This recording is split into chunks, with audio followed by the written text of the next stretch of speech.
What's in a mandate?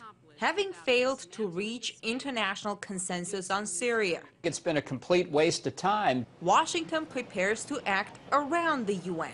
For the time being, the administration firmly rules out any form of U.S. military intervention in Syria. But the Pentagon is busy laying out an attack strategy on Syria, just in case, should the president call for action.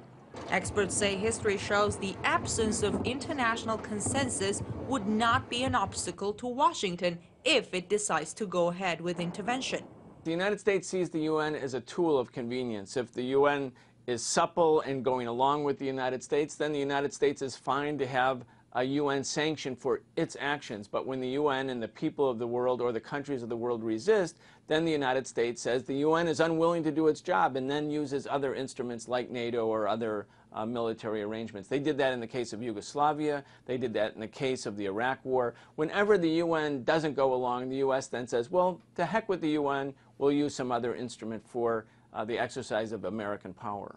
Last year, the UN Security Council authorized NATO to protect civilians in Libya, but the mission resulted in regime change. The Libyan authorization of force was very specific, and it didn't authorize regime change, and the countries that partook in that operation, including the United States, far exceeded the UN mandate in that operation. I think that's symbolic of the fact that these UN mandates really aren't meaningful in the terms of international law. It's just the reality of it. NATO countries have flooded Libyan rebels with weapons despite a UN arms embargo. The U.S. government wants the UN, but they want the UN to do the U.S. bidding. The way the United States uses the United Nations in regard to the Israeli-Palestinian question is very emblematic. When the United Nations passed resolutions, which it has done repeatedly, demanding that the Israelis get out of the West Bank and earlier Gaza and earlier the Sinai, the United States didn't enforce those resolutions. They didn't demand that they be enforced. When it came to the United Nations saying that Palestinians have a right to be a recognized state, the United States acted as if there was a crime against humanity that the United Nations dared take up the issue of Palestinian rights.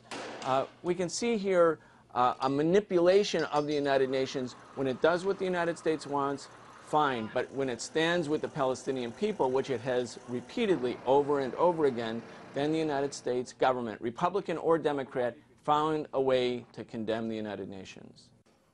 The U.S. also did not support the resolution on Syria put forward by Russia, which would call for all sides in the conflict to stop the violence and to start a dialogue. Instead, it chose to take sides in a civil war. One might describe the U.S. attitude towards the UN as use it if needed, go around it if you don't like it. But while an a la carte approach to the world body might suit Washington, it makes for a bad recipe for world stability. I'm Ganesh Chekan reporting from Washington, RT.